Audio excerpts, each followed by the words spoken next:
mean, I still I love what I do, and I compete against myself every day, just wanting to become better in all three disciplines and trying to push myself in all three disciplines to become the best overall skier that I could be. Yeah. My thinking was always if I had to quit one discipline, I would not know which one to quit. The first one would be slalom, but then why would I mean, then you keep going with tricks and jump. It doesn't really make sense for me. To me, it was always I'm going to do all three events. And once I stop skiing, maybe in the future at some point, it will probably be I'll stop with all of them, but not one at a time.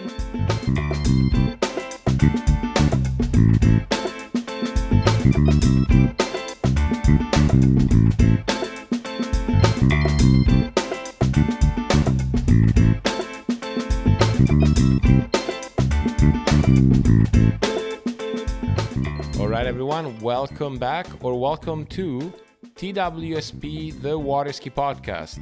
This is a podcast hosted by me, Matteo, and here we try to promote water skiing. And I say we because we have a lot of guests. At least I try. I try to get a lot of friends, a lot of people in the sport to sit in front of a microphone and tell their story in an attempt to grow the sport. One of the best things that has happened with this podcast is emails of people, messages that are just stoked to ski, whether they didn't used to ski and now they're skiers, or they used to ski and now they're back in the sport, or they are avid skiers and they just want to ski even more. To all those people, I want to say thank you and keep listening. Today's episode, which is episode 48, is with Giannina Bonnemann. Giannina Bonnemann is one of the best skiers in the world. And especially if you abide to the idea that the best skier in the world is the best overall skier in the world, well, Giannina is just right there among the best in the sport. And one could say among the most complete overall skiers in the last few decades. Giannina is from Germany, is a pro water skier, and I would say the term professional really applies to her. If you have ever seen Giannina at a ski school or at a training site, you will notice that she takes sport and water skiing in specific very seriously. Now, if you are considering taking water skiing to your next level, I would suggest you to join the Flow Point Method. The Flow Point Method is this great program developed by Giannina Bonnemann and Marcus Brown, and the program essentially helps you to become a better skier, which if you have ever tried to become a better skier, you probably noticed it's not just about hips and quality of your carbon stick. There's a lot to it. And the program, the Flow Point Method, really, to me, is the most holistic approach to water skiing that I've ever seen. About the program, Giannina Bonnemann, one of the founders of the program, decided to drop in to say a few words about the Flow Point Method. So take a listen. Water skiing is one of the most intense sports on the body. But unlike other sports of this caliber, up until now, skiers have been on their own searching for a way to best prepare. As coaches and athletes in the sport, Marcus and I recognized that and saw a need to take the guesswork out. And that is exactly what Flow Point Method is all about, giving you the tools in a year-round, holistic approach to being the best skier, athlete, and functioning human that you can be. Our postseason program starts on October 19th, so please don't wait to sign up. This is when the real work begins off the water to prep you for next season. We focus on correcting joint dysfunction, improving mobility, and balancing asymmetries that have undoubtedly occurred during the season. That will lead you into our off-season program where we dial in strength and conditioning to get you stronger and fitter than ever going into next season. Be a step ahead in your game for 2021 because the next season starts now. Well, Jenny, I hear you loud and clear. Obviously, it's getting a little chillier in in Italy. We're going to try to ski as much as we can, but the season is kind of over for us. So it's time to hit the gym, time to get somewhat symmetric and get ready for 2021. Really, the work started yesterday. So if you haven't joined the Flow Point Method, or if you haven't even seen it and want to check it out, go to thewaterskipodcast.com/flowpointmethod, one word. You can check out the Flow Point Method there and get a free 3-day trial. Now let's just jump into this interview. This is a longish one. We took our time, and Giannina was here skiing with us at Jolly for about a week, training as hard as ever, and she really has improved over the years on a lot of domains. I've known Giannina since she was a little girl, skiing with my coach Claudio Benatti here in Italy, and getting to see what kind of skier and professional she has become. It's no short of inspiring, and I think you'll get that kind of inspiration by hearing and listening to this interview. So without further ado, enjoy my interview with Giannina Bonnemann. Giannina, tell me your run. Toe 7 front, toe 7 front, toe 5 back, toe wake back to back, toe wake back to back reverse, toe back to back, toe reverse, back to backs, toe 5 front, toe wake go, toe wake line back, toe front, toe back, toe wake line back to back, and I think I was missing a toe wake line. Oh. Yeah, as long as you kept talking, that was an easy way to get you to talk. Okay. Yeah, I think the volumes are okay. I'll move this here so I can see it better. Perfect. Yep, we're good. Let's start. All right. Giannina Bonnemann, welcome to the Waterski Podcast. Thanks, Matteo. I'm excited to be here. Well, why don't you define a little better what here means? What are we recording this? So right now we are in Brescia, or close to Brescia. We've been skiing at your place in San Gervasio, training hard this week, and now we're at your little apartment here. And Little? Yeah, I mean, I would say it's a little apartment. It's 2-bedroom, but it's nice. Thank you. Yeah, that's what I've been living for the last 4 months. And you're probably the last guest I'll have, because in 2 weeks I have to move out. So, awesome to have you here. And little interesting fact, we've been training quite hard for a tournament that, as we record this, we don't know if it will happen. So this is a little bit like getting to my head, because I was training hard for it, and I was really hoping to compete this weekend as a final tournament, and now they're debating on whether to cancel or not. So We'll see. Yeah, we'll see. I mean, it's a big lake, Spelonga. It's a super nice lake to ski, but if it's windy, we might as well could go to the beach. True. So we'll see what Manuel says as we record this. All right. So, I would love to start. And again, you're one of those guests that a lot of the questions I'm going to ask you, I'll know the answer. But some of them I won't, and I want you to act as if I don't know anything. Okay. So, Germany, right? Yes. How did you get into water skiing? So it was my dad was always passionate about the sport. He loved it since when he was little. Like his parents went with him to a huge lake, and they said oh, let's try some water skiing.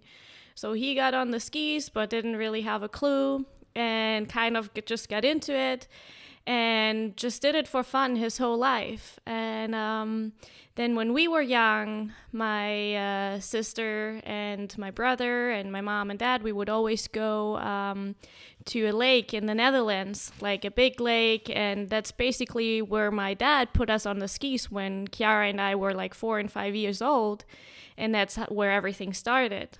Yeah. And I don't know, we just got up on the skis, had a bunch of fun. Chiara was a little bit more hesitant and she was the young one, was a little bit more scared, and I always wanted to go. And then for some reason, we got invited to this little training camp in somewhere an hour away from there. And that's actually, I was 7 years old. And I had, like, the year before, I just started getting up on one ski, and then they thought, oh, wow, these kids are talented. Let's teach them how to trick, because I had never seen a trick ski before when I was, like, being 7 years old. And so in that year, we started tricking and slaloming then, like, really on, like, properly. Yeah, so, sorry, this was still in the Netherlands or back home? So it was, like, back home. Like, Okay. that was just, like, 1 week of training camp at the Weser. Yeah. And there we basically learned how to trick in that week. And then they said, like, yeah, we have this, like, kids cup this weekend. Why don't you come and compete in it? Your kids are really talented. Like, just come with us. So we went to that tournament at the Werra, at a river in Hanmünden. And, well, my dad fell in love with that river, I guess, or the potential of doing more of, like, professional skiing there. Yeah. So we competed that weekend. My brother got second right away. I got fourth, and we kind of, like, loved being around all the other kids. So my dad then decided, okay, let's move from that big lake to the river, and let's start skiing. Let's get into, like, a little bit of competitive skiing. Interesting. Like, two thoughts come to mind. One, I mean, I can see, knowing Chiara now, I can see her being a little bit more hesitant, right? Two, the genius that told your dad that you guys had a bit of talent. I mean, how foreseeing was this person? You know, like, I don't know if it was one or a group of people, but kudos to them. Like, they saw right? Yeah, but a funny backstory to that, like, so we then, like, started competing more, and a guy, we showed up to the nationals or something like a year later or a couple of years later, and he was like, oh, the weekend skiers, because the lake was actually, like, 2 hours away, or the river was 2 hours away from our house. So we basically just went Friday afternoon, drove there, took a set, Saturday, Sunday, 3-4 sets each, and then drove back home on Sunday night. So he was saying, like, oh, the weekend skiers, they never gonna become good skiers. And so then a few years later, my dad was like, oh, yeah, the weekend skiers, right? When we started becoming national champions and having more achievements on the water, like, he was like, weekend skiers, right? Right. Yeah, and it goes to show the challenges that you, your family, and a lot of the skiers out there have to have just to be able to do the sport, right? It's not easy to have access to water, to good water, to water that it's nearby, you know. So if I'm not mistaken, those first few years for you, or maybe even after the first few years, it was about finding a place to ski, finding a place to train, have some kind of consistency. Do you remember those days, like dad scrambling to find a place to ski or to train? I definitely still remember going to the river and training there, going there with the campers, staying there throughout the weekend. And then also my dad, I remember him looking for lakes all the time on Google Maps, like, just, where could we ski? Like, where could we find a little bit of a better spot? Traditional dad activity. Google Earth, ruler, not too short. Classic. Yep, exactly. And then a few years later, if I'm not mistaken, it was when I was 13, we moved to a lake that was then just like an hour and 15 minutes from our house. And it's in Mastolta, in a small little town, like farmer's town. And we had a better setup there, and we started skiing there. And it was a much better place, and I guess that's basically where we grew up. And then, of course, like, that was the place where we would always ski on weekends. And then for all our vacation time, we then tried to find good places with good coaches in Italy, Austria, Spain. I mean, we went all over Europe to find good coaches, and my mom and dad did a really good job traveling with us, like, nonstop. whenever we were on holidays from school. And I'm very, very thankful that they did that. Yeah. And was it, by the time you got to Mastolte, was Carlotta already skiing? Yeah, so with Carlotta, it was like, mom and dad, they were always saying like, that's the little one. She's so like, she was always very skinny, and like, so they were kind of like protecting her a little bit more. But that's basically when she started skiing. She started a little bit later, when she was like, I guess 6 years old, and everything was a little bit slower, but she then made her way on the water and had a bunch of fun. And I remember those days when the four of us, like my brother, my two sisters, we would all jump on a trick ski and go down the lake together and have some fun, like spraying water at each other. And I remember those days, and I love looking back. Yeah, no, of course, as you should. And I think, for someone like you who,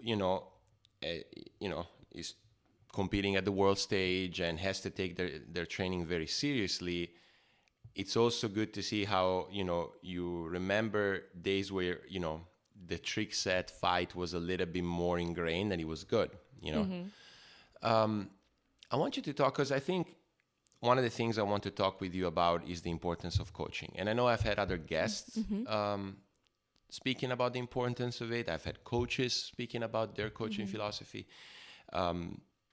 But before we get there, I wonder if, and maybe I'm off, but like, if your mom had an influence in terms of like, we need to find good coaches, because your mom was a very good athlete. She was a alpine skier, did snow ski races, and also competed in some European cups back then.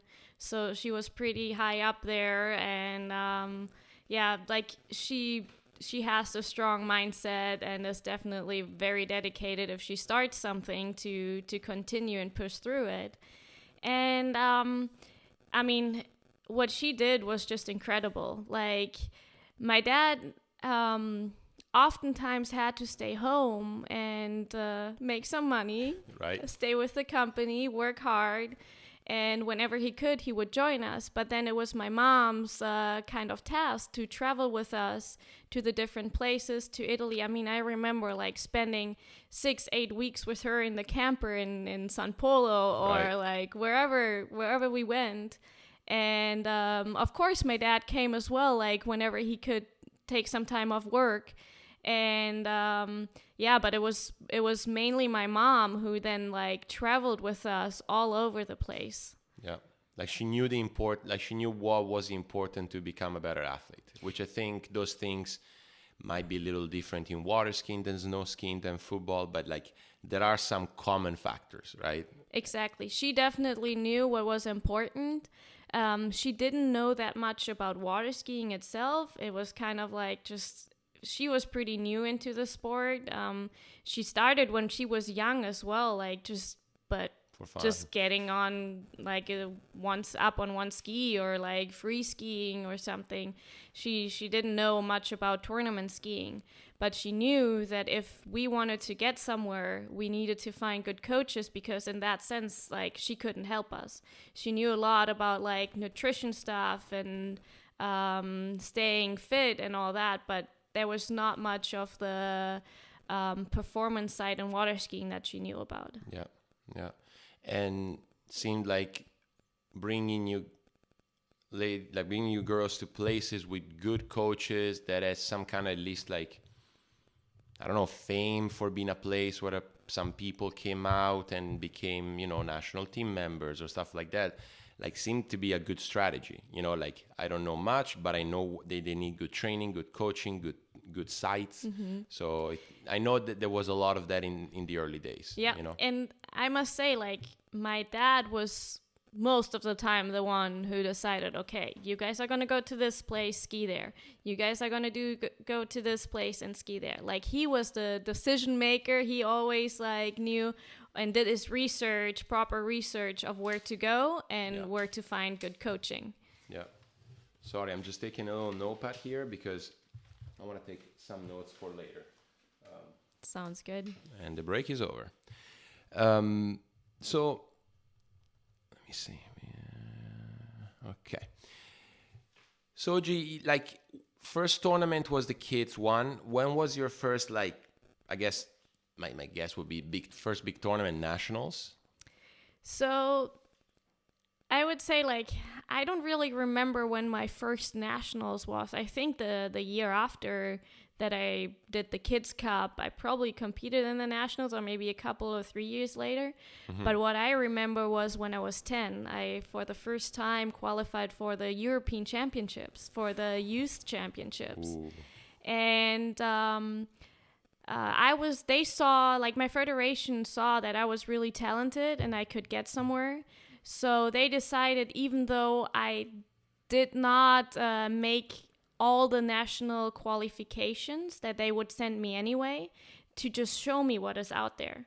Mm-hmm. And I'm thankful they did, because I went to Czech Republic. Yep. And competed in my first European Championships when I was 10 years old. Made the finals in tricks, got 10th place, was super happy, was stoked about it, and just loved the environment there. Yeah. Yeah, there was a good Europeans. Yeah, it was... Yeah, I mean, not for me personally, but I remember it was a well-organized tournament, you know, like a lot of skiing.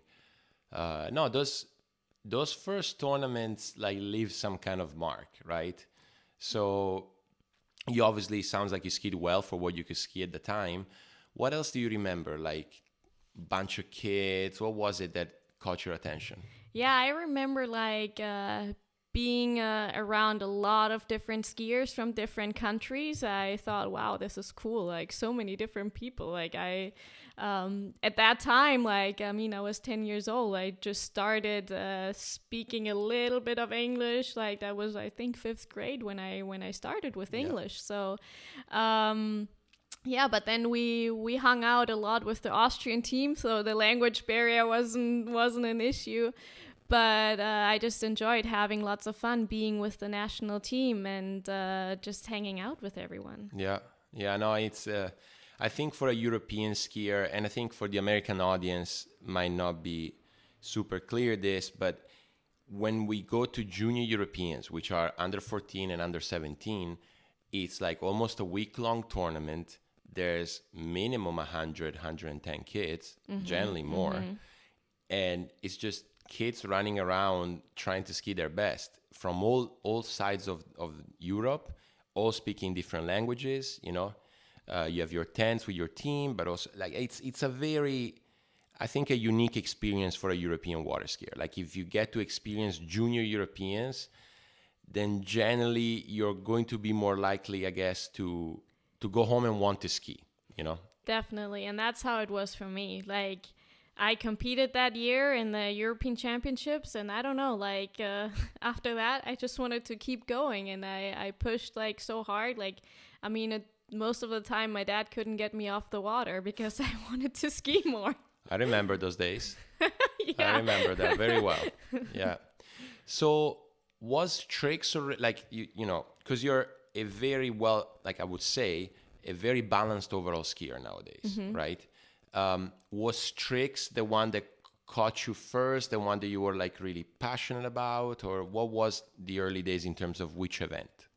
I don't know. I think I didn't even think about it too much when I was young. Like, I mean, I slalomed and tricked at that time. I loved both. I knew, like, 2 sets each a day. That should be good, and yeah. that's what I wanted to do. And I mean, I loved both disciplines. And to be honest, at first, like, continuing with European Championships, and my first medal was actually in slalom. It was in Moissac in France, and I became 3rd in slalom. So my score? I think it was 4.5 at 13. It was U14, 4.5 at 13, I believe, but I'm not 100% sure yet. I think Camille, she ran 5, and Iris was there too, running, like, maybe they were running the pass, but I was just right behind them, and I don't know. Wow, that's a high level for a U14. It was a pretty high level back then. Wow. Wow. And big names too. Okay. So first medal in slalom. I mean, I'm not laughing, but I'm saying like I wouldn't have expected that. Yeah, I don't know. Like, I mean, back then, I guess my height didn't matter as much. Right now, like these days, it's getting a little bit tougher to compete with someone who is like, I don't know, 20, 30 centimeters taller than I am. So, but maybe it has always been good for me to keep pushing on my technique and like just trying to become the best slalomer I could possibly be. Yeah, and you're certainly doing that now too. Okay, so I mean, I would say, and maybe I'm wrong, but I would say particularly with your huge score last week, which we'll get to, you are also seen a lot as a trick skier. You skied the Masters in trick a few times. Like, when did tricks sort of took off for you? I would say that was, I don't know, I was always like a pretty well-balanced overall skier, as you said. So I guess it was late in my junior years, U17, where tricking became more of the focus. But I was always like kind of staying strong in slalom and kind of getting the scores that I needed to. And I don't know, I was never too far off I guess the top 5 in Europe.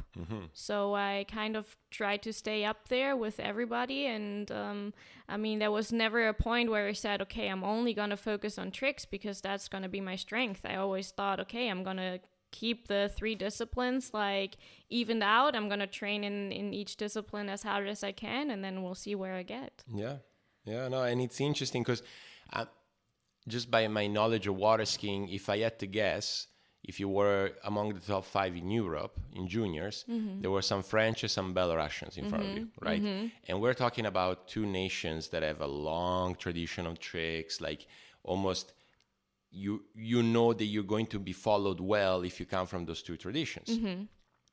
You're from Germany. Not a lot of trick skiing going on there, right? So I can see why it became even more important to, like, if I am to travel 10 hours to go and get some quality skiing for a few weeks, I need to get good coaching, right? Yes. What was that tournament, if you remember it, or if there was one tournament where you tricked very well for the first time, or maybe you won and you're like, wow, and like tricks is going well now? I remember in 2010, we had the Junior Worlds here in San Gervasio, and we had the European Youth Championships in Fischelham. And I remember both of those tournaments, I tricked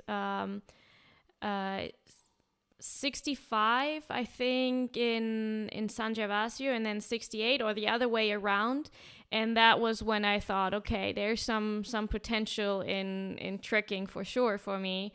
And that's kind of the tournaments where I remember to push hard and like to stand up my runs and just like making the score that I wanted to make. Yeah.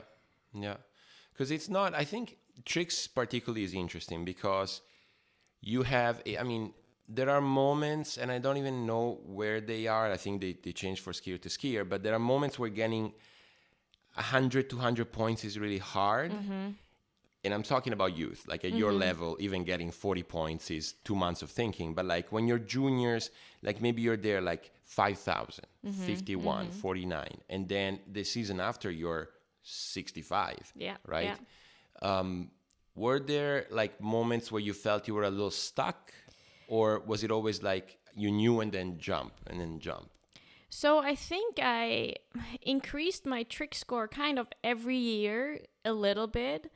And then I guess more in the later years, like around, I tricked 93.30 probably for 4 years in a row. And it was hard to get past that level. But then last year I managed to finally go over 96.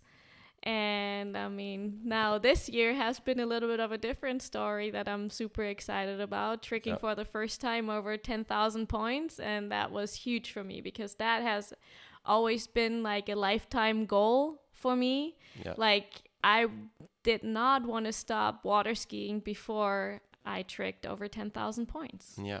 Yeah. And whatever, let's talk about it now.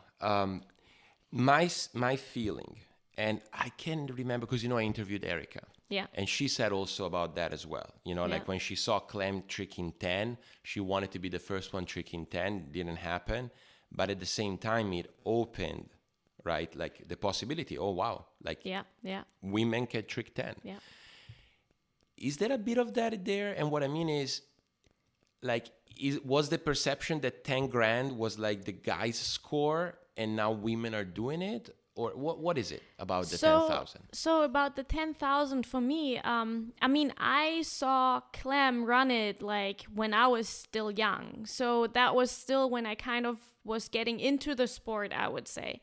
So for me, 10,000 was then like, it was already like a kind of like a women's score. Like women could trick 10,000 points. I mean, I saw Erica, I saw Iris getting close to it. True. And I mean, they were already like always tricking over 9. So I was like, okay, 10,000 points. Like it was huge at the time when they set the records. But it was not just like, okay, that's a score for only men. But then when I saw that they were gonna trick over 11, I mean, I always thought 11 was just gonna be like for men. So I think Erica, like, and Anna pushing hard to go over that was a huge deal. So Anna's been over 11? I don't think she has, but now I don't think she has. I think Erica was the first one to go over 11, and she still is the first one. Yeah. But I mean, like Anna was getting really, really close to it. True. And I mean, Neely was always pushing really hard to get closer. And so I just think I had those 3 always in my mind. Oh yeah, they could possibly do it. And so, and I think that brings the importance of having someone to look up to, right? Like some kind of reference. Okay, they're doing it. Why can't I? And right? that's right. And I think that started a little bit in San Gervasio at the Junior Worlds as well, when I saw Iris and Erica trick so well. Like, I mean, I was so impressed by those girls, and I wanted to be like them. I wanted to trick and do as many flips as they could do. And like, they inspired me. So like, I think that's where my passion grew for trick skiing. Yeah. They're just like continuing to compete, seeing like in the next level, wanting to get there. Yeah, seeing the next level, wanting to get there. I had a brilliant question in mind, and I think brilliant. I mean, I had a question in mind. So, you kind of answered it already, but let's backtrack before Junior Worlds, right? So you said, okay, Erica, Anna, Neely, I saw it was possible, Clem, right? And then Junior Worlds, you saw Erica and Iris. What about before? Like you were traveling around with family, skiing different places, going to tournaments here and there. Was there someone maybe in Germany that was some kind of like source of motivation for you? To be honest, I mean, there was not really anybody tricking on such a high level in Germany. Like neither boys or girls. Like there's a little bit of something funny that I sometimes say, well, I have the German trick record in men and women because mine is way higher. So there was never anybody in tricks, but I would say like for jump, it was always Bojan. Yeah. I skied with Bojan a lot, so I saw what he was doing. He was a few years older than I was, and just like watching what he was doing, just on any kind of like area in what you need for skiing, like if it was like going to the gym or nutrition or whatever, like I always like, okay, what is he doing? Where is he training? And like we skied a little bit together when we were younger, and I think he was the one at the time who was successful, very successful. Yeah. And yeah, I think that's who I would look up to when back then. Which I wonder how that affected you in general, because say, like for someone like you who has always brought overall forward together, it almost doesn't matter where the inspiration comes from, right? Like you get to ski with Bojan, super committed jumper, knows what needs to be done. Yeah. So you might get details here and there about jump, but then you see him, I don't know, jump cutting, lifting weights, like pushing hard. It might have like a diffusion effect on your slalom, on your tricking. Like, okay, now there's someone pushing. He's in Germany. Like I can also do that. I mean, it was also like, since we traveled to Italy and Austria and saw other kids ski, and then just by looking like maybe at rankings, at scores a little bit, that kind of what motivated you to keep pushing. And but I think, to be honest, I was just enjoying the time on the water and like kind of breaking my own personal best was always like I focused more on myself than other people, I would say. Which is healthy, especially in this sport, we have the fortune to do that, right? Like if you're playing a sport, like say an individual sport that it's like one against the other, like I'm thinking tennis or fighting or stuff like that, you're only as good as you beat your opponent or rankings. Whereas here, you have a score, you have meters, you have buoys, like you can always, like those are always there, like a track. You can go and be better than you were yesterday, tomorrow, right? So I think that helps, but then there is also that tendency of like, oh, that skier is doing this and they are higher than me in the rankings, To be honest, I didn't really, I mean, of course I cared, but I did not care as much when I was younger than I would probably care today, just because I saw the potential slowly, like that I could be up there. So I mean, I still like I love what I do, and I like compete against myself every day, just wanting to become better in all three disciplines and trying to push myself in all three disciplines to become the best overall skier that I could be. Yep. Like my thinking was always like, if I had to quit one discipline, I would not know which one to quit. Like the first one would be slalom, but then why would I mean, then you keep going with tricks and jump, like it doesn't really make sense for me. Like to me it was always like, I'm gonna do all three events, and once I stop skiing, maybe in the future at some point it will probably be like I'll stop with all of them, but not one at a time. All right, taking this opportunity of a little screw up on editing on my part, I had to do a bit of cutting to remind you, if you're not aware, that the Waterski Nation Instagram account is following the few cash prize tournaments that are occurring in the United States and creating a point leaderboard system. So if you haven't had a chance to check it out, look up for Waterski Nation on Instagram and follow along the leaderboards with the cash prize tournaments that are occurring in the United States and see who comes out on top. Sorry for the little break. I promise I won't be doing any more editing mistakes, or at least I try. But there's one more thing that jumps to my mind now. Like, there has been so many skiers that started as overall skiers, then they were good first in tricks, all of a sudden they were great jumpers, and then all of a sudden they were great slalomers.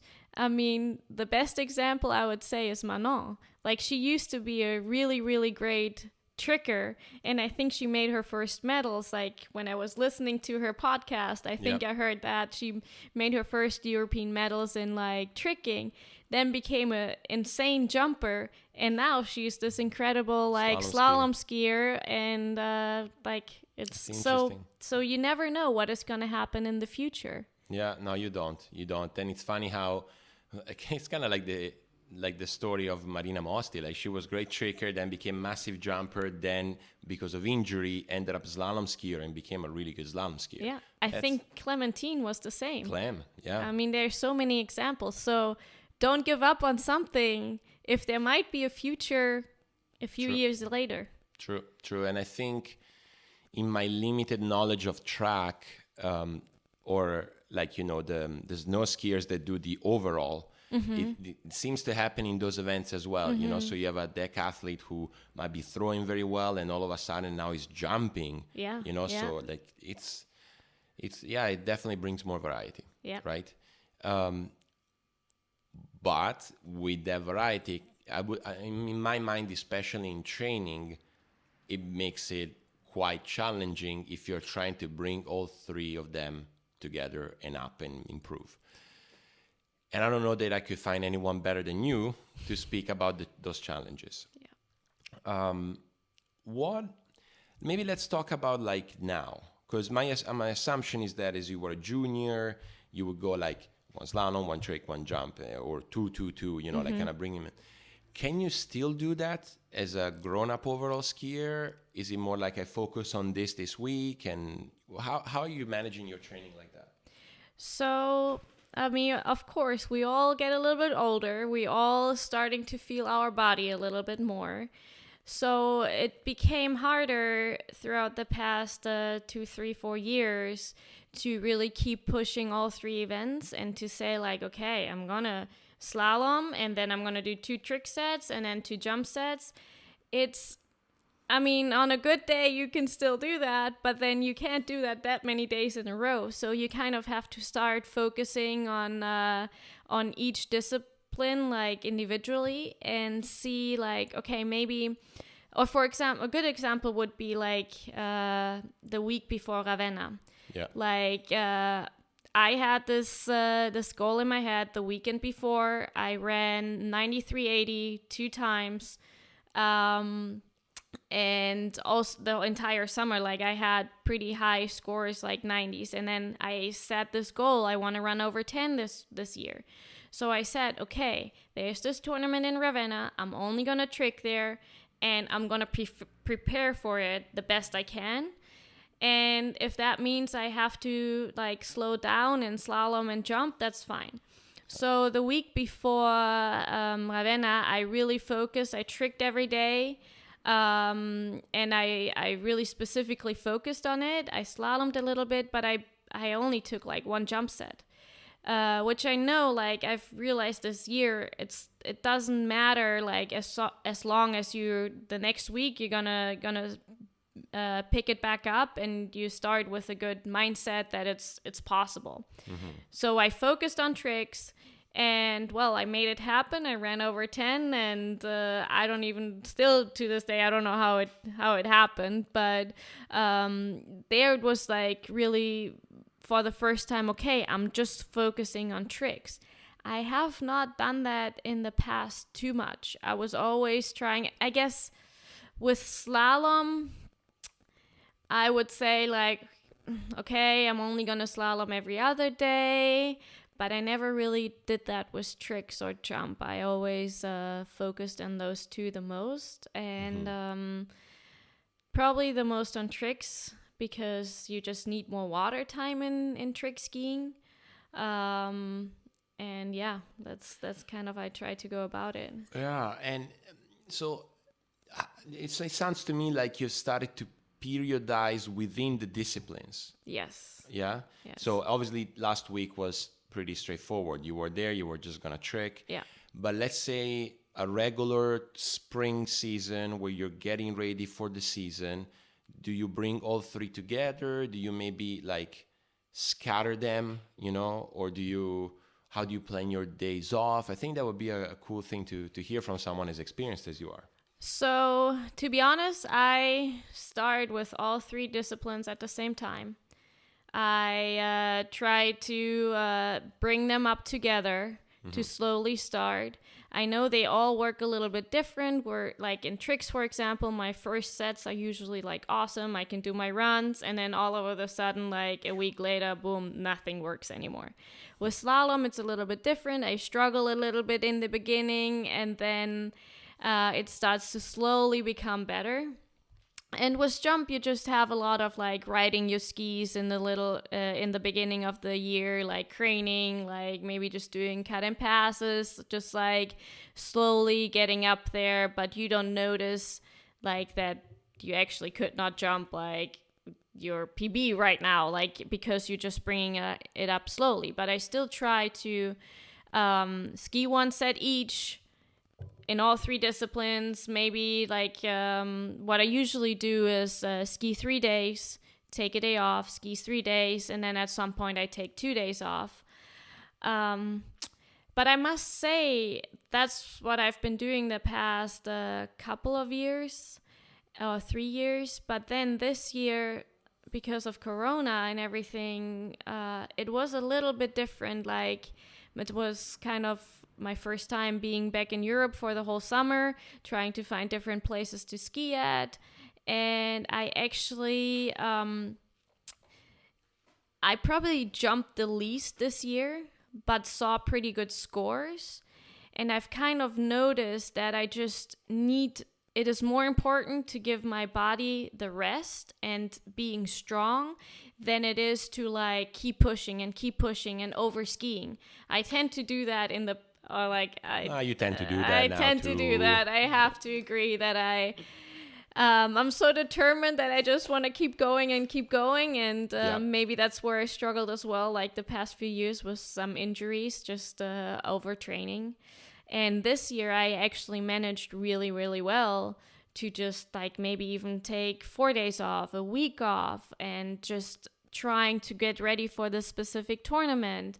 Like it was more important to plan out according to a tournament that was coming up than to plan like, okay, this is how many ski sets I need in this whole year, because it was a shorter season for everyone.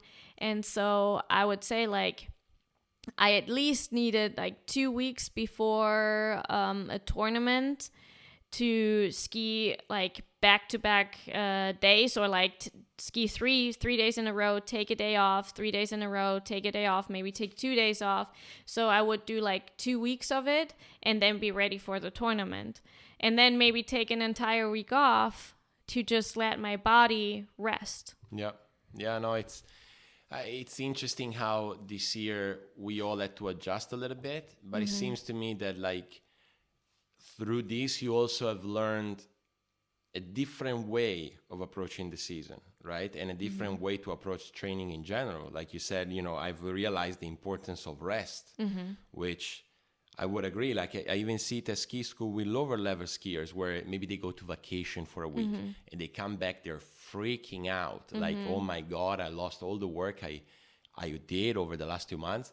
And then the first set is unbelievable, right? Because their body's rested and, they haven't hopefully thought about water skiing the whole day, So I think, and especially even in physiology and in psychology, the science of rest is really being studied right now. Yeah. Because, it appears that if rest is just as important as activity, then if you can plan it well, then you can do that. And it brings to mind the episode I did with Wade where, towards the end of his career, he was dealing with injuries and he managed to ski at the Masters, his last Masters, just by skiing in the course 10 days before or something like that. Like he was just doing all these drills that his body knew how to deal with, and then skied very well. I think he even made the final. That's incredible. So that becomes like ages of experience of knowing your body, like knowing how you should be skiing before a tournament, in between tournaments, Yeah, wow, that's... And I mean, the days I took off, I spent them well. Like I would go back home, spend some time with my family, just get water skiing out of my head for a few days. And then I would come back and be so like passionate and like truly wanting to ski again. Whereas sometimes if you stay in one place and you have like everyday training, you're every day at the lake, your brain is kind of going like, oh, again and again and again, and it's just like repetitive. So getting out of that like environment for a few days is just very, very important. Yeah, no, there's good advantages. There's good advantages mentally, physically, emotionally. You know, like you spend time with people you love, or you go and isolate for a while. You know, you do whatever it is that brings you into a better mindset to then be able to train. Yeah. Because, you know, I think even when you reach a certain level, the mind also takes a big toll into training. Yeah. Right? Like not just in tournament. It's not just like, can I ski in tournament when I do in practice? The next level is, can I train appropriately for what I need to do? And if your mind is not sharp and relaxed and focused, it becomes tough to practice in a deliberate way. Yeah. You know? G, let's take a little break. Sounds good. I have more questions for you when we come back. Awesome. Any moments, any story maybe you want to talk about, like with college, it could be skiing related? You won nationals, right? I won nationals. That was really big. I mean, we had worked very, very hard to get there, and I mean, the years before we just we lost to Monroe by just a few points, and then the year we won was just incredible. We outperformed in all three disciplines, all of us, and like, I mean, to experience that, to ski as a group, which we usually don't have when we compete individually. There we had a team, and we pushed each other and made each other better skiers, supported each other mentally, and it was just an incredible week of skiing at the nationals. So I love looking back at that too. Yeah. So someone that you might have even looked up to when you were growing up, so Nancy Chardin. I skied in college with her, and I remember when we won nationals, I was spinning for her in tricks. And after we got down, because, you know, in college you only do one pass, and then you get if all goes well, you get the glory right back. She told me, I've never been this nervous in my entire life, right? Kind of like, and she had won U21 Worlds, like she was a great skier, but she really embodied that like collegiate spirit, like I'm skiing for something beyond me, you know? Did you feel that in college? I definitely felt that, because so my best event was kind of at that time always tricks. And I actually won every national title, like the individual titles. I won one in slalom, one in jump, and one in overall, but I never won the trick event.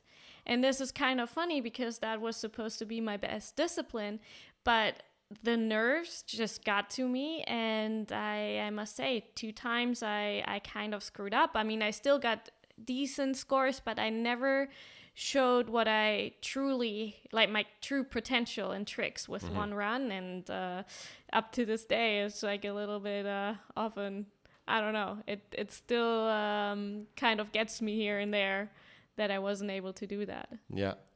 So you won collegiate nationals in slalom? I did. It Dude. was the first year in California, my first nationals, and I still don't know how I did that. I don't know, but I guess I just skied for myself, and I don't know. It just happened. Well, that's pretty damn impressive, you know. But not because you're a bad slalomer, just because there's a lot of good slalom skiers at nationals every year, you know. Yeah, I know. Every year there's a ton of great skiers. Maybe I got lucky that year and the scores weren't as high, or I don't know. But I skied against everyone, and I guess on that day, I was just the best slalomer there. Yeah, that's pretty cool. It's pretty cool.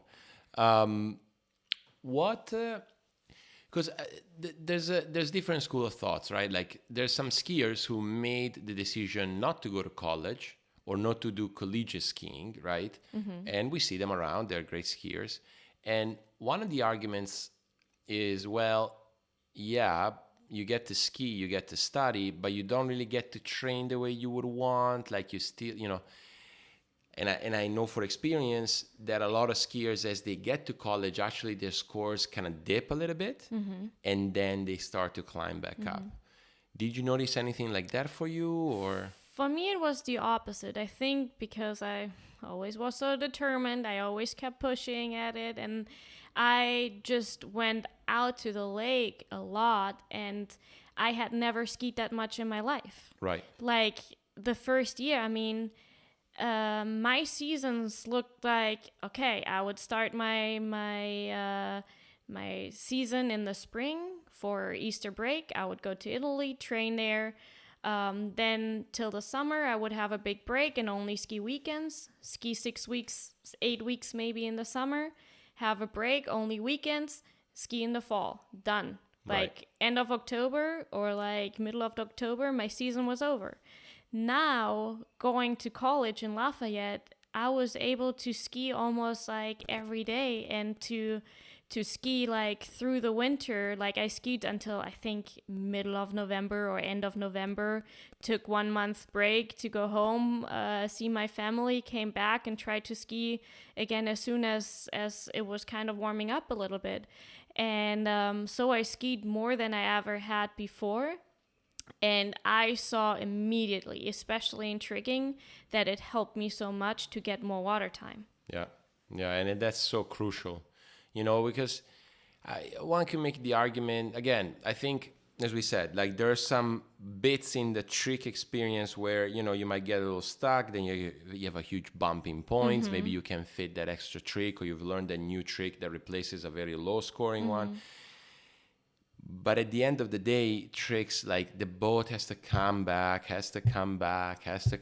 So it is a lengthy pursuit, right? And to me, tricks way more than jump and slalom, it is about that discipline, that wanting to get the ski back and keep, and it sounds like you always had that, you just didn't have the opportunity. Exactly. And I think Lafayette was the perfect opportunity because, I mean, we skied with each other. Like, if you found a training partner that wanted to ski and that was willing to spend a bunch of time out there, I mean, you had the opportunities then. Yeah. And I mean, I guess I found the perfect training partner to which up to this day, like Dane and I, we've been training together and spending our life together most, like. Yep. So it was very, very like awesome to find someone like that I could train with and who was dedicated to the sport, and it was a great time. And how important is that? Because, no offense to Meckler, not the most knowledgeable trick guide out there, But I mean, it does not matter. Like, he was just, I mean, of course, like he at the time, actually, I didn't know if you know, but he tricked and jumped as well in college. Yep. And I mean, it does not matter if you are an incredible tricker or a incredible jumper, you can still like help your training partner out. It does not matter. You don't need to trick 10,000 points to help someone trick 10,000 points. Very well said. It's more about communicating with each other, telling the other person what you feel, talk about what you could do better, and getting another opinion, and then you yourself have to start feeling it. And I wonder if that's one of the transitions you made in college, because despite you, up until the US, you traveled around, you had different people to coach you. It seemed to me that like you were having coach tell you to do this, you say, okay, you try to do it. But then in college, collegiate water skiing doesn't work like that. You don't really have a coach that, Giannina, bend your knees, or, like all of that stuff. Was that part also, like, were you expecting that? Did you have to adjust to that, or was it easy? I mean, I had to adjust to that, and it was But it actually, the transition went pretty smooth, I guess, because I also found a great training partner. That was huge. And I mean, at times I still I went to Pico ski school a bunch. I had Corey in the boat a bunch. Like, he helped me out with my tricking a lot. But then like I would get like maybe a few days of coaching, would go back and like had to work on stuff myself. So it changed a little bit of, it changed my approach a little bit. Like, I would get some input, but then actually had to work on the stuff myself and feeling it myself. And it's very, very important to get the knowledge, but then to experience how you can use it for yourself, and to how to, like, you need to feel it. You need to feel it on the water. Yeah. And also, and I know we spoke at length this week about this, but you also, it's tough to feel it out yourself if you're constantly bombarded with information to think about, right? Definitely. I mean, back then it was maybe still a little bit different, but over the years, I've noticed now that I need more of a training partner. I don't need a coach anymore, or it kind of disrupts a little bit my way of thinking and feeling my ski and everything. Like, if I get too much input, I need a little bit of input. I need to talk about it. But if there's too much input, it makes me think about things too much and in different ways. And don't get me wrong, sometimes you need it, but at some other times you just need to focus on yourself and just feel what you just did on the water.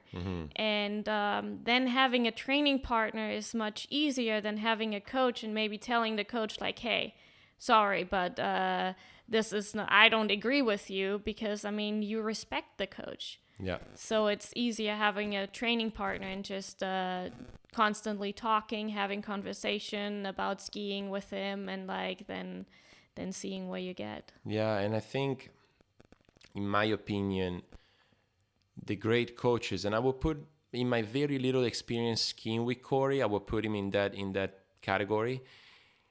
You're kind of like in between the traditional coach and the training partner, right? True. Like, there's the trust, the respect. They're going to be telling you some of the things to do, but they're also more so like a facilitator, like, yes. How do you feel? What do you think? And then, in my opinion, try this, Yeah. And then you're going to trust it, because once it's very well pondered what they'll say, as opposed to just say to you what they see. And you're going to trust them, maybe because of the notoriety of the coach or the name, the respected name in the sport, but also because they've been showing interest in what you feel. Definitely. Right? Definitely. And it seems to me like Corey belongs to that category. Yes. That is right. Like, I mean, Corey would probably ride for every set, but he would not constantly like just throw things at me. He would help me. He would help me with each individual trick and make my runs like perfect, but he would not give like too much information that I would be overwhelmed. Like, it was like the perfect balance that made me become the tricker I am today, and like over the past few years. So I'm very thankful for all he did for me, and I don't know, I enjoy being there. Yeah, no, I don't blame you. Pretty sweet place. We didn't touch on, because if my memory doesn't fail me, as you were skiing college, you also started skiing pro tournaments, and big pro tournaments like the Moomba, the Masters. What was the first time at Callaway? Because I know very well, because I brought you skied Junior Masters. But what was that first Open Masters? Pro Masters. The first Open Pro Masters was actually pretty scary, like to ski with all those great skiers that I had so much respect for and that I looked up to, and then all over the sudden being on the water with them was, I mean, on the one hand, like an incredible feeling. On the other hand, it was scary.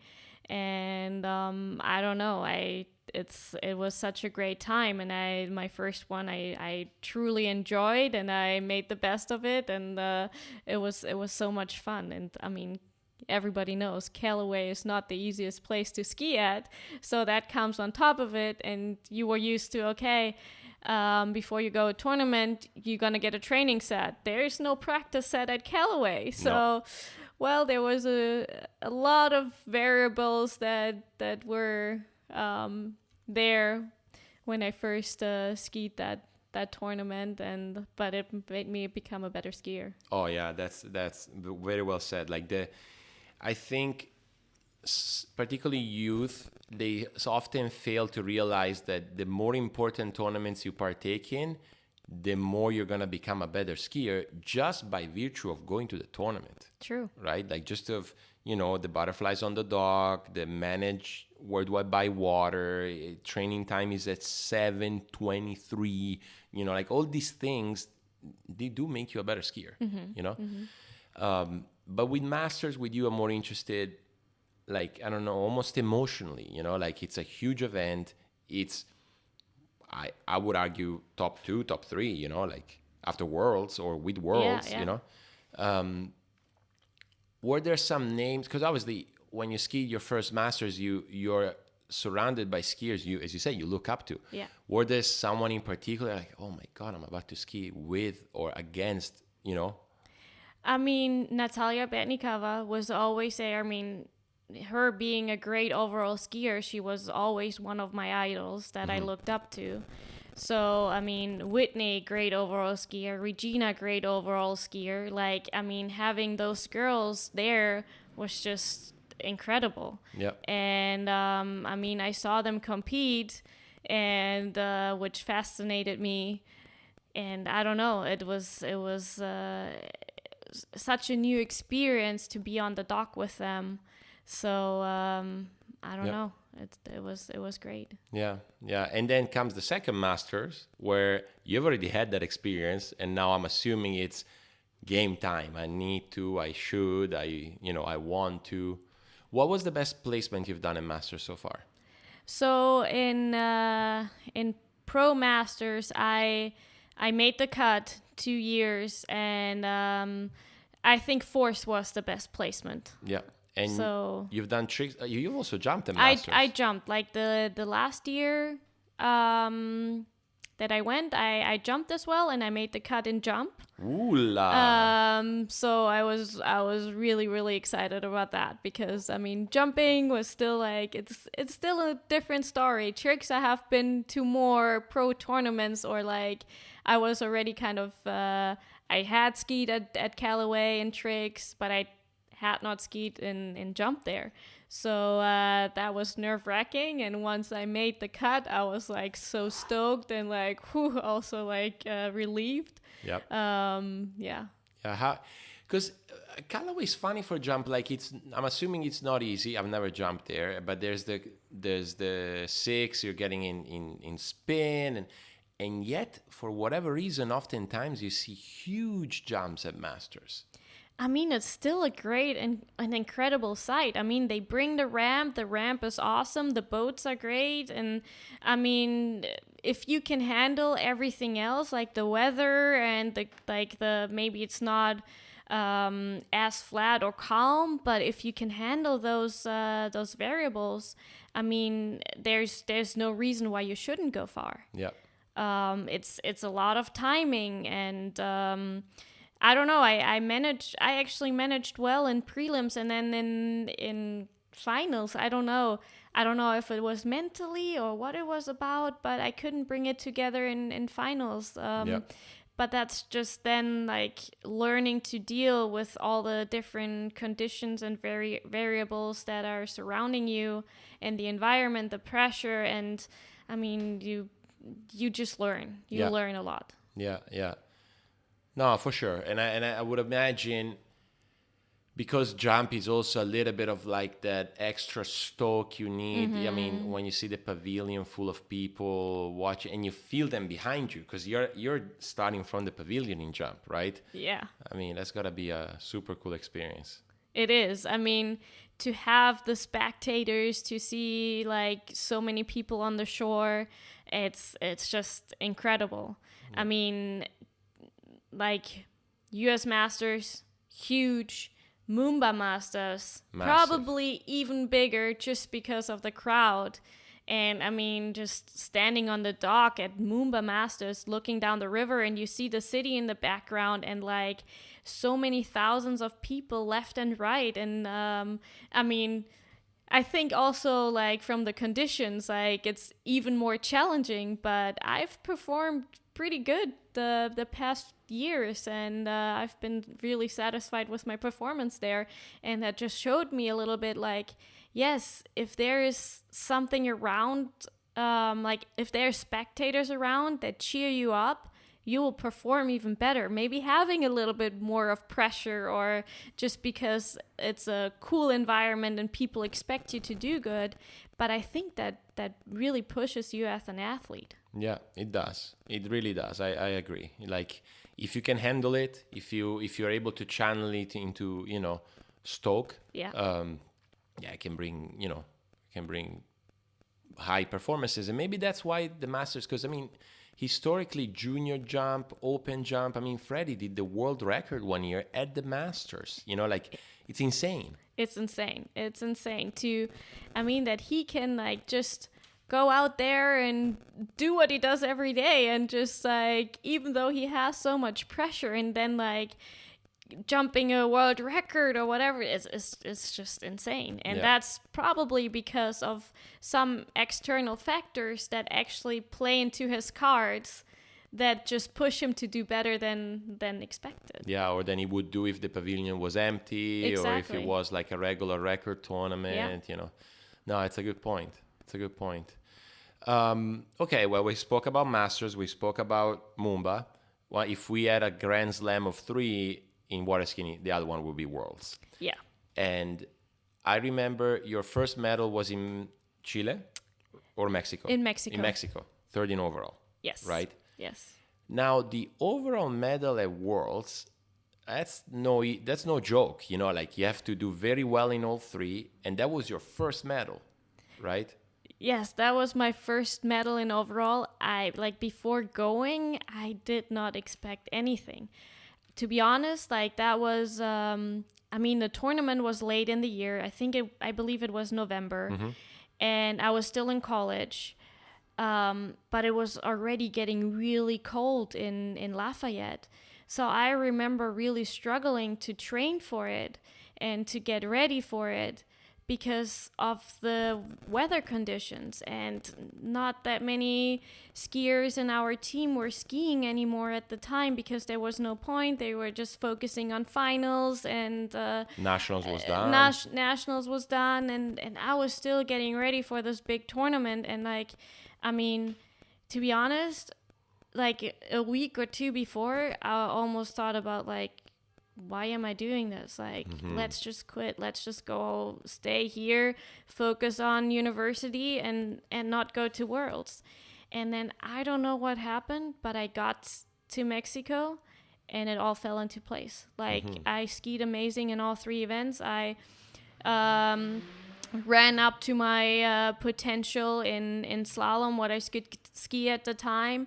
I think I tricked 93.30, like almost a PB there, and I jumped the PB. I jumped over 51 meters, and those were like huge scores for me. And I don't know, like 2 weeks prior, I was just like, no, I can't go. I was falling on every trick. I was jumping like crappy. And then I got there, and just like having a great environment, a great ski place. I went there with Bojan, my sister.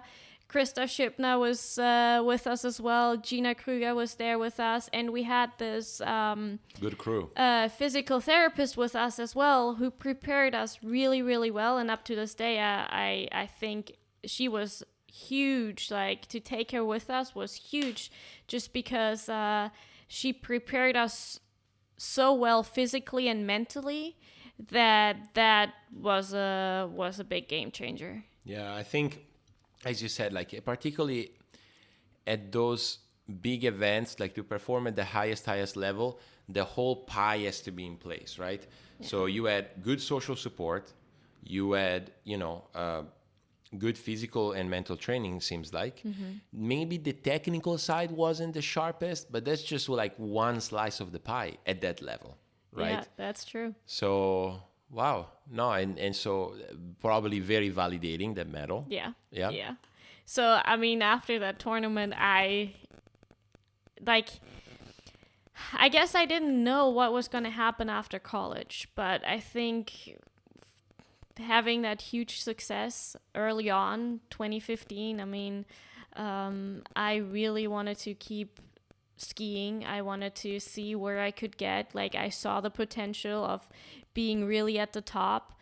And I mean, I think that's where I made the decision. I want to keep going. I mean, like, it was kind of funny I talked to my dad on the phone, and I still remember him saying, like, okay, Giannina, now we'll allow you one more year after college that you can ski for one more year.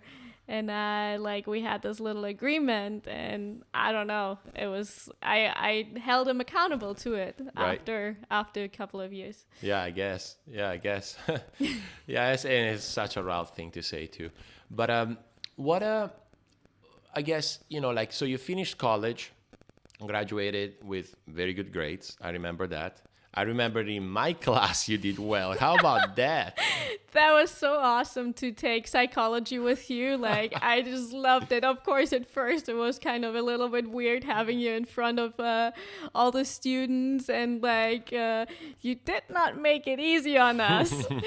And I mean, of course, I wanted to get an A in your class, and so I had to work really hard, as I did in all my classes. And yeah, it was very cool having you as a professor, and I think you did a really great job. And thank you. I loved that class. That's good. That's actually what I love the most, because like when you teach in universities, you get evaluations from students, and the dean considers them, or your superior. If the students say you sucked, well, you're gonna be called in the office. And luckily that has never happened to me, but to me it was more like seeing things like, I enjoyed your class, it made me want to look into it more, than having a high average GPA for the students. You know what I mean? Like, to me that was way more validating as a professor. But yeah, let alone that, to me it was funny that you would come to the lake with with note cards about my class, and you would bring them in the boat while I was skiing. And you would ask me, hey, what is a negative reinforcer? I'm like, dude, I'm trying to run 39. Like, leave me alone. That. Matteo, please, can you explain this to me? Like, I still didn't quite get it. Like, so what is going to be on the test? Like, trying to get a few more information to be more prepared for the test. It was very, very funny. Yeah, it was funny. But then college was over. And you had to figure things out. How am I going to keep training? Whether, which compared to your average skier, you had a lot of training in figuring out how to ski. You know what I mean? From a young age, you had to figure out where to go, how many weeks, So in a sense, maybe you were more prepared than others. But what decisions did you make? How have you been able to, keep skiing? So, I mean, for a long time, I was debating whether or not I should get a master's degree, but I was still not 100% sure that I wanted to keep going in business management. That's where I got my bachelor's in. And, I was always more interested in kinesiology, exercise science, but yeah, and then I didn't know where to go from there. And I got an offer from my federation to join the German military and the sports program. And that way I was going to be able to continue skiing. And at the same time, maybe earn a little bit of money on the side. They have been my employer for 3 years, and I'm super thankful that they have this program, because it allows me to do what I love, and it became my job. Maybe let's give a few details for the non-European listeners, because in Europe, in Italy as well, despite not for water skiing, there are programs like that where you join one of the military forces as an athlete and you get stipend. Explain a little bit how it works. So the way it works is actually pretty simple. So we basically have to start by doing a basic training. We have to become a soldier. We have to do 6 weeks of basic training. I did it with 30 other athletes together, and we were at a base. We did all kinds of things that you have to know as a soldier. We learned how to march. We learned how to shoot a gun. We learned how to spend some days in the woods. We learned our duties and whatever a soldier needs to do. Yeah.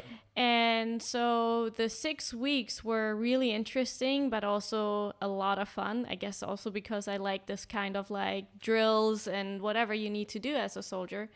And after that, you're going to be put into a sports group. And I joined the sports group in Cologne, which is like not too far from my hometown. And we have to send them a training plan each month and report where we're going to be at and where we're going to train. And this has to be signed by both our federation and the army. And then we basically, get sent off to train and be successful in our sport and to represent our federation and to represent the army. They support us in every sense. Of course, they're here and there. We have to do things for them and represent them in the best way we can, and do some training each year. Do some shooting classes each year. Do some different things. But for the most part, we have time to focus on our sport, and. It's been just great. Yeah, it seems like a fantastic program. Like, you get to do what you were planning on doing anyway, and you have a bit of duties and responsibilities. You were telling me next month you have a bit of training, but seems like a good gig.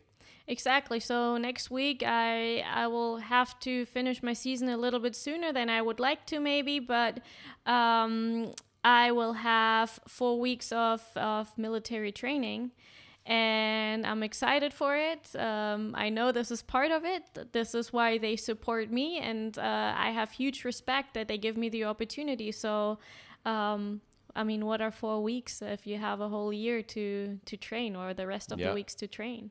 And obviously when you go to these, I'm assuming you're doing these trainings with other athletes from other sports.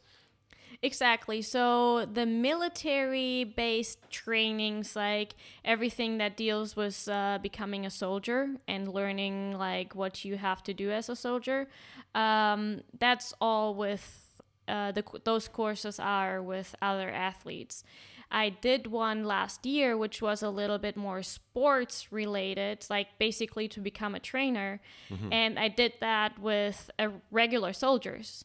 Yeah. So that was a little bit of a different experience, but it was also great to kind of get to know what they are like to hang out. And they know a little bit more about what it's like to be a real soldier, I would say.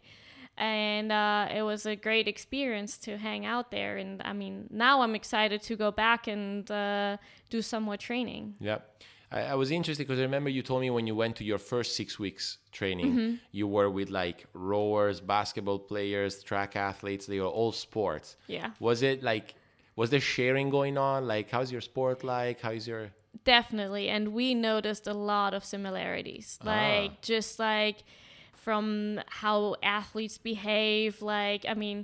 Everybody knows for us, we go to a European championship. We dedicate our 3, 4, 5 months prior to the championship. But then on the final day, we have a little bit of a party, and that's for every athlete kind of the same. Everybody wants to let loose here and there sometimes. And then other things like how it works in the different sports with their training plans. And I also noticed like how much more professional other sports are than our sport is. And maybe that also gave me a little bit of like a push to find I don't know, to even go a little bit more professional about skiing, and to really try to maybe take them as a little bit of a guideline. What did they do while we were training at the base together? What did they do? What did they focus on? And I tried to get as much information as I could to help my season and my professional skiing. Yeah, no, I can see that. And I think that's one of the things that a lot of skiers who have been exposed to other sports notice about water skiing, right? A little bit more. It's not a freestyle sport, but skiers act a little bit like a freestyle sport. Yeah, it's an interesting one. Like when you get exposed to, let's say more traditional sports, right? Like football, track, swimmers, like where the rhythms they have, right? You go, well, yeah, there's something I can learn here for sure. And it was funny because like everybody had like a set training plan, and I like for kind of their off season, they knew they would have to go to the gym for this amount of time, and they had to do this and this and this exercise. Well, I was always kind of like, well, I'm just doing my own thing. Like, I don't have anybody like observing what I do. I always tried to stay as fit as I possibly could, and I've tried to find knowledgeable websites and wherever I could get some information from. So I put together like a training plan for myself, and it included like a lot of like balance stuff and jumping and I don't know. And to be honest, they were all so impressed with what I did. I bet. Just because I had to learn myself. And but the good thing was like they maybe saw what I was doing, but then I saw what they were doing, and I maybe learned, okay, maybe I have to change and tweak my training plan a little bit here and there to become an even better athlete. Yeah, and I think the two pursuits are all the same, but sometimes we forget that like to become a better skier, you also have to become a better athlete. True. And honestly, I couldn't think of someone more than you to bring as an example. Thank you. Look, I'm gonna ask you something that I asked Mano as well, just because you now are the the kind of skier that maybe when you were younger you would look up to. Like you're a successful skier, you're getting, high performances, good wins. So maybe, like whether it is to the younger girls who are listening or to the parents of some younger girls, any advice that you would have, maybe something you've learned along the way that, you could have maybe done differently, or that you wish more girls were doing now as they try to become the better athlete they can be, the best skier. So if I may speak for skiers more in Germany and Europe, since they don't have as much water time as anybody else, I would strongly recommend to find a personal trainer or someone who can help them in the off season to just be very strong for the upcoming season to prevent injuries, and to have a professional on your side definitely helps. Same with nutrition. I think nutrition is huge, and to have someone guide you there as well is makes a huge difference. And really try and find the balance so that you need to be good to your body. You need a healthy body to be able to ski for a long time. Yeah. Water skiing is not going to be like, especially when you're from Europe, you need to, and you can't get that much water time. You need to like ski for many years to get to your fullest potential. So your body is like worth so much, and you have to be careful to not overtrain, to train in the right way. And that's when it is crucial to really find the balance between, okay, I'm skiing, I'm having a day off, I'm going to the gym, I'm doing this, I'm recovering, I'm taking a day of wellness, I'm getting a massage.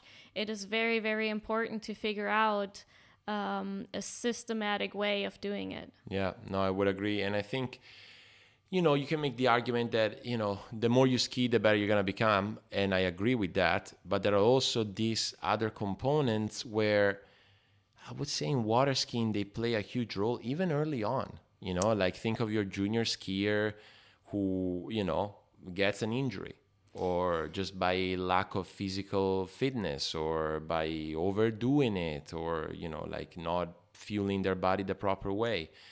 So yeah, I would say that's huge advice. Quality goes over quantity. So that is one of the top rules in our sport, or in any sport. Yeah. And I think in our sport even more, because, you are an overall skier. You train, in my opinion, very diligently. But how much time can you be on the water? An hour 15? An hour 30? I mean, if you say that to any other athlete, they're going to laugh. Yeah. But that's kind of the nature of our sport. So you can't spend 4 hours a day in the water. It's just no way. On the other hand, you have a lot of time to then focus on recovery, for example. Yeah. Like one thing I always have with me is a back roller, or a little ball, or to get it into the deep tissue, and like trying to loosen up my muscles, like some resistant bands, to do some little exercises to strengthen also the small muscles that you might forget that you actually have, because you don't need them on the water, but you need them for injury prevention. So find those little tools that you can use on a regular basis, that you can still, after you did 3-4 sets, you can still do them to feel better the next day. No, that's awesome advice, I would say. I mean, I hope a lot of parents and young skiers can take away from this. The other thing that I might probe you on, especially in that regard with like young skiers, is what we were touching on in terms of like the difference between a coach and a training partner, right? And there are different schools about that. Like you have, particularly with youth, someone would say, get one person, boom, boom, boom, same person. You, by circumstance, might have not been able to have that. So, there's also the other school of like, even if you're young, just get as many people as you can to tell you whatever. How would you say maybe to parents, helping them navigate that? Like, do you get more people? Do you get less people? One person? I mean, it doesn't hurt to have different coaches, but you need to have kind of your set path. This is the right direction I want to go to. Yeah. And when you're young, you don't really know what is right or wrong. So focusing on one person as a coach is probably the way to go. Having a little bit of different input here and there does not hurt.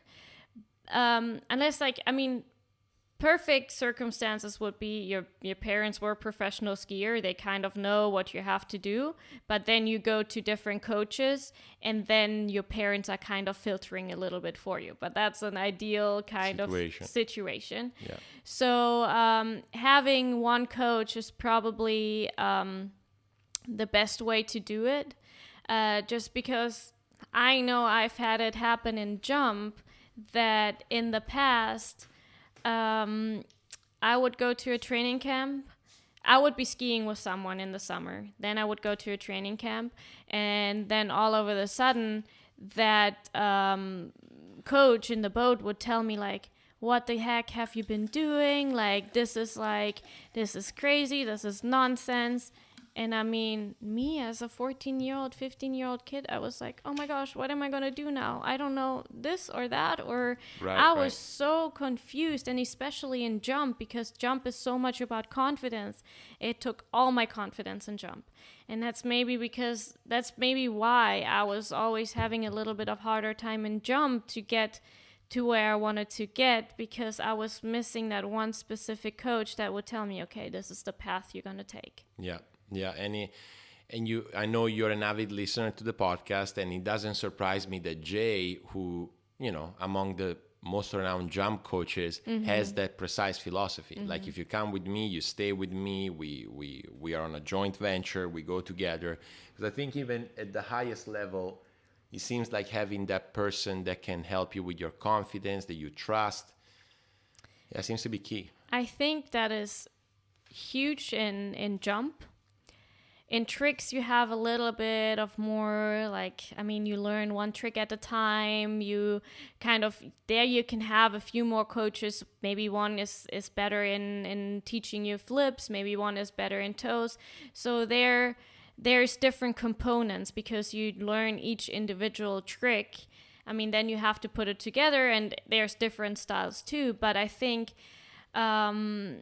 it's a little bit different compared to jump. Yeah. Jump is so much about trust, and you really got to work on certain things that you get a good feeling getting off the ramp and everything, so you're not going to be scared, and then you're going to learn. But if you're scared from the start and you don't trust the person that is in the boat, you're not going to go anywhere. Yeah. So maybe and correct me if I'm wrong, but if you had to decide across the 3 events, it seems like growing up as a jumper, better to have that person you trust, and then you sort of go together with. Definitely.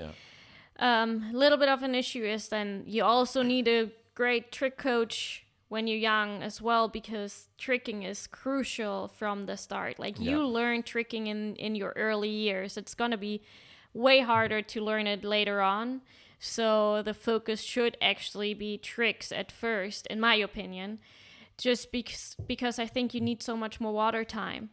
Jump, I've seen people improve so quickly, they start jumping within 2 years. They are becoming great jumpers. It can happen. Yeah. Tricks, I don't think that can happen because you need so much water time, and there's so many different little things. Then you have toes and hands that are even kind of 2 different events again. Yeah. So there's so much more behind it. Whereas jump, you're working on one thing. It's a little bit less complex. Yeah.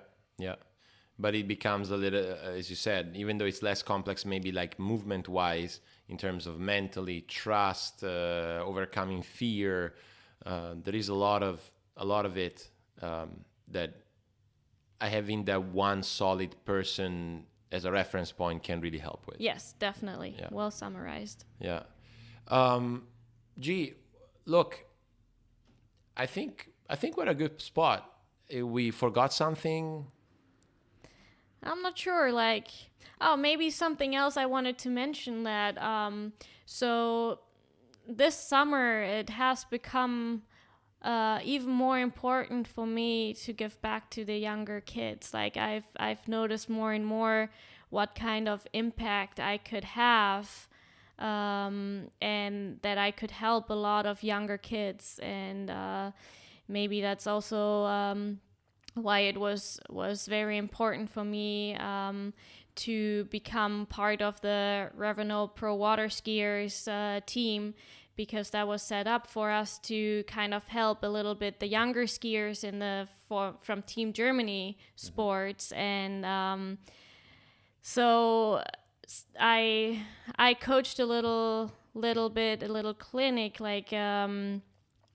the spring, when it was hard for the kids to get on the water. I just thought it would be a great idea to help them out and ski with them and help them a little bit in tricks. And so that's what I did for 3 days. I jumped in the boat and we had a blast together. Then over the summer, in Austria, I went to the different lakes and to bigger lakes, and I helped out a little bit here and there, was coaching a little bit, and it was very it made me happy. Seeing the kids improve just made me happy, and so I noticed more and more that this is something that I want to continue. And it doesn't matter what kind of questions the kids have and in what area, if it's like with physical training, nutrition, the skiing itself, mental practice, like what are you doing before a big tournament, how are you preparing for it, I'm more than happy to share with them, because I just want to help out and have them kind of take the path that I took. And I wish I would have had like someone more of a kind of a mentor a little bit, someone that helped me out to tell me like what I have to do. And I mean, I have to say, I actually somehow had people I looked up to, and they were huge in my development, Britta and Jared Llewellyn. I just like spending time with them, training with them. I saw what their routine was, how they prepared for things, how they're coaching, how they're training, what they would do and on a regular basis, and that they ate super healthy. They worked out. They like just everything that was surrounding the sport. It was just amazing to see and experience by training with them for a few weeks. Yeah. And so they became my idols, and where I learned a lot. Yeah, no, I think that if we get experiences that shape us, if we can then deliver them back, is super rewarding, right? So no, I can see how you've enjoyed that this summer, despite the challenges we've all had, being able to do something that, be able to give back is huge, Yeah, definitely. G, who do you want to thank on top of your head? I want to thank for sure my family, like my mom and dad, who have put so much into the sport. Like they supported us kids like every single day. Like they tried to just do the best for us. And it made us like respect each other. We are a great family. We love each other. Up to this day, we enjoy going to the lake together, skiing together, and that created like such a strong relationship between all of us, which was really hard for me to leave when I went to the States. And but I'm very thankful for that, and my whole family, they have supported me so much. Then of course Dane Meckler, who has been by my side for the past few years, and I don't know, I could not have done what I've done like without him, like just training with him and like living the life we both love has been huge. Of course, like Pika Ski School, like providing me with an insane training facility, and helping me out in any way. Also Britta and Jared, who also always helped me out before Moomba when it was like a little bit colder, and like taking me to Moomba, and Jared with all his experiences, and Britta, passing that on to me was huge. Yeah. I'm sorry if I forget anybody now, but there's so many people that I have to thank, because skiing is not something you can do by yourself. You always need your support system. You need someone to drive the boat, someone to be in the boat, someone who's taking care and giving you love and showing you like you can do this, like mentally and physically and everything. So there has been so many people out there that I don't know, that have been part of it. And a few other names from when I was growing up was like Claudia Benatti, who has been part of my skiing, like Mikey Wienerreuter, Franz Oberleitner, Javier Julio, and so many people that I've skied with, and that kind of made me become the skier that I am today. Yeah, and I think all these names and the ones you didn't mention are certainly proud of what you've been able to achieve, and very happy for what you is about to come for you. Okay, Gee, wow, what a pleasure. Thank you so much for doing this. Thanks a lot, Matteo. It was fun being here, and I'm excited to hear a lot more podcasts and get me excited about skiing. I'll keep trying. Thanks. Thank you. Woo! Bam!